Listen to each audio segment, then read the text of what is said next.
கர்த்தரும் இரட்சகருமாகிய இயேசு கிறிஸ்துவின் இனிதான நாமத்தினால ஜீசஸ் கிறிஸ்து மிராக்கிள் மினிஸ்ட்ரி யூடியூப் சேனல் பார்க்குற அனைத்து உள்ளங்களுக்கு நண்பின் வாழ்த்துக்களை தெரிவித்துக் கொள்கிறேன். இயேசுதரும் இனிய குடும்ப வாழ்வுங்கிற தலைப்பில் என்ன கொண்டு பரிசுத்த ஆவியானவர் உங்களோட பேசுகிறாங்க. இந்த வார்த்தைக்கு நீங்கள் செவி கொடுங்க. இந்த வார்த்தையின்படி உங்களை வாழ அர்ப்பணிக்கும் போது கர்த்தர் தாமே உங்கள் குடும்பத்தை மகிழ்ச்சியின் குடும்பம் தேவனாகி தற்கட்டாயமாக வாழ வைப்பாங்க. இப்போ பயத்தை எப்படி மேற்கொள்வது, பயம் இல்லாமல் எப்படி வாழ்வது அப்படிங்கிற செய்தி தான் பார்த்துட்ருக்கோம். இன்றைக்கும் வேதத்திலேருந்து ஒரு செய்தியை பார்ப்போம். சங்கீதம் 118:6 கர்த்தரின் பட்சத்தில் இருக்கிறார், நான் பயப்படேன், மனுஷன் எனக்கு என்ன செய்வான் அப்படின்னு வசனம் சொல்லுது.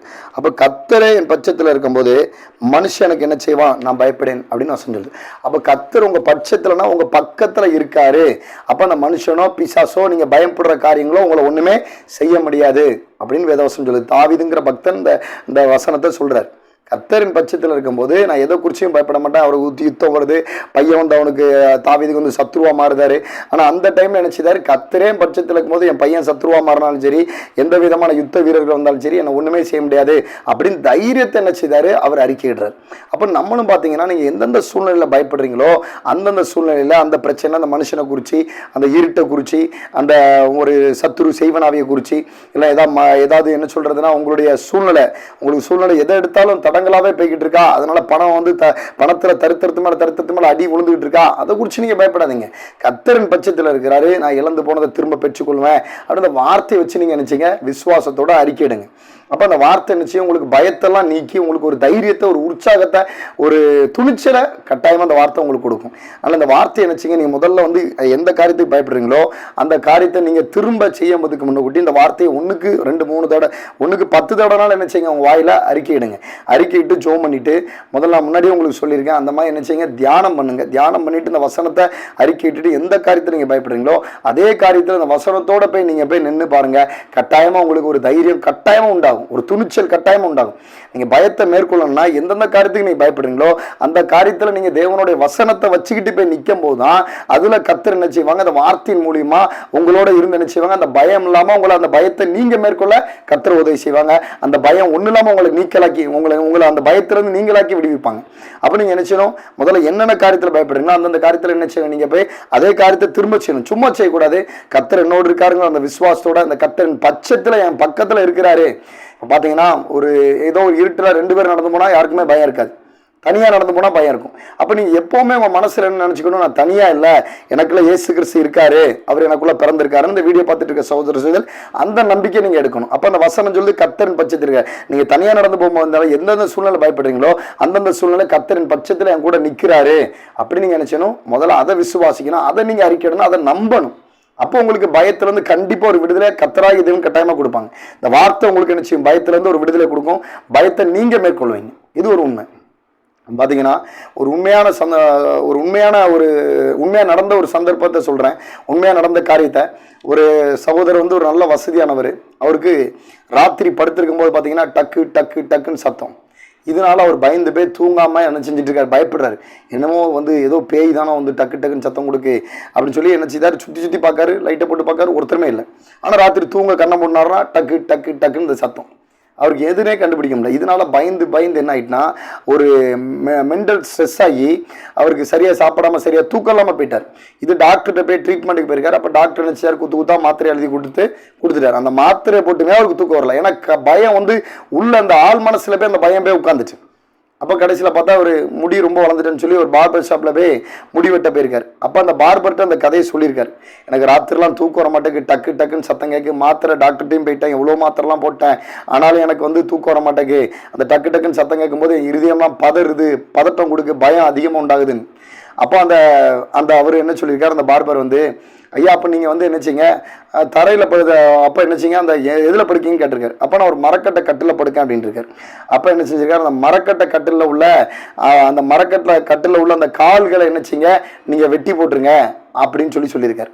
அப்போ இவர் என்ன செஞ்சிருக்காரு, அவர் சொன்ன மாதிரியே மரக்கட்டை கட்டில் உள்ள கால்களை 4 கால்களையும் வெட்டிட்டு அந்த கட்டில் மட்டும் போட்டு படுத்திருக்காரு. அப்போ எந்த விதமான டக்குங்கிற சத்தம் இல்லவே இல்லை. அப்போ ஒன்றுத்துக்கு மொத்த காரியத்துக்கு தான் பயம் ஒரு மனுஷனுக்குள்ள என்ன செய்யுது, உருவாகுது.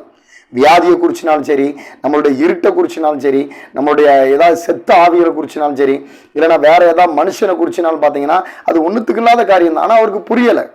அப்போ தான் நான் ஏற்கனவே உங்களுக்கு முன்னாடி உள்ள வசனத்தில் சொன்னேன், தேவன் நமக்கு பயமுள்ள ஆவியை தராம பலமுள்ள ஆவியும் அன்புள்ள ஆவியும் புத்தியுள்ள ஆவியும் கொடுத்துருக்காரு. அப்போ நம்ம புத்தியை என்ன செய்யணும், முதல்ல யோசிக்கணும். நம்ம ஒரு காரியத்துக்கு பயப்படுறோமா, இது ஏன் பயப்படுறோம் அப்படின்னு நீங்கள் கண்டிப்பாக யோசிக்கணும். இது பயப்படுறதுனால நமக்கு என்ன நடக்கு, இதனால என்ன. அப்போ ஆண்டவர் நம்மளோட இருக்காரு, ஆண்டோட வார்த்தை நமக்கு இருக்கு. அப்போ இதை காட்டிலும் இந்த பயமுறுத்துற காரியம் பெருசா அப்படின்னு நீங்க அதை யோசிக்கணும். ஏன்னா அந்த ஆள் யோசிக்காம இருந்தனால தான் டாக்டர்கிட்ட 1க்கு 2 தடவை மாத்திரை வாங்கி போட்டிருக்காரு. போட்டுமே என்ன செய்யல, அவருக்கு அந்த பயம் போகலை. அது பதட்டம் அதிகமாகி பயம் அதிகமாகி தூக்கம் இல்லாம சரியா சாப்பாடு இல்லாம அந்த சூழ்நிலைக்கு ஆயிட்டார். அப்புறம் அந்த பார்பர்கிட்ட போய் அவரே போய் சொல்லியிருக்காரு, தம்பி நீ சொன்ன மாதிரி இந்த 4 காலையும் வெட்டி போட்டேன், வெட்டி போட்டதுக்கப்புறம் இப்போ நல்லா தூங்குதப்பா, ஒரு பிரச்சனை இல்லை, ஒரு டக்குங்கிற சத்தமும் இல்லை அப்படி.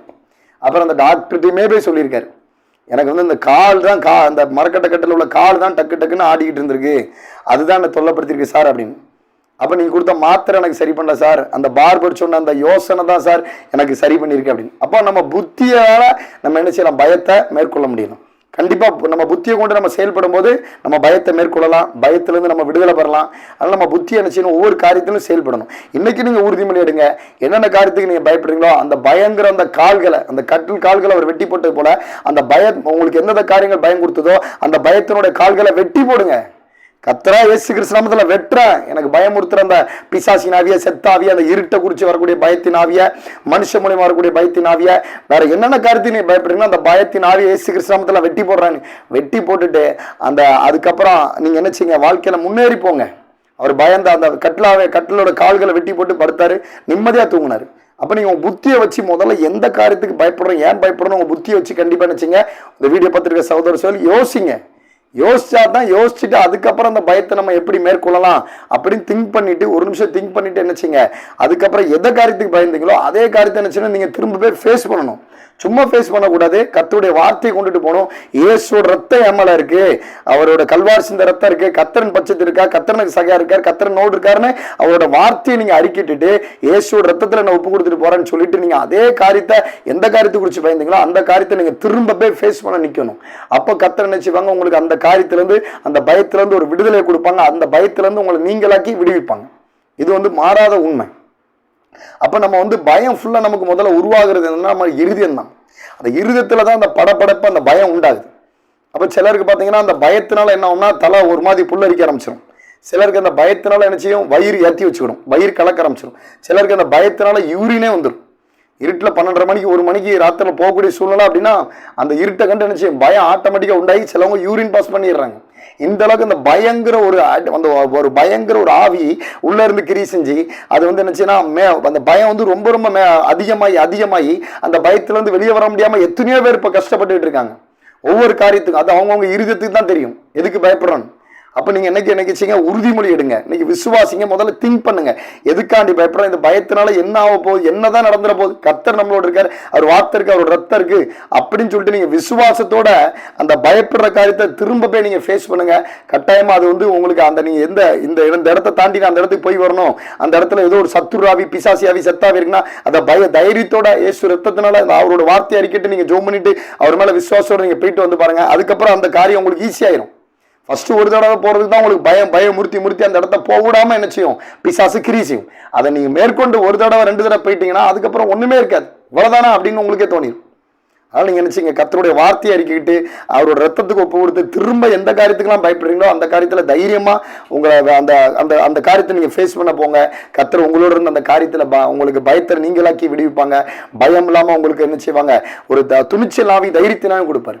அதான் வேதவசனம் சொல்லுது, தேவன் பயமுள்ளாவியும் கொடுக்காம பலமுள்ளாவியும் அன்புள்ளாவியும் புத்தியுள்ளாவியும் கொடுத்துருக்கு. அப்ப நம்ம புத்தியை வச்சுதான் யோசிச்சு அந்த பயத்துல இருந்து நம்ம வெளியே வரணும்.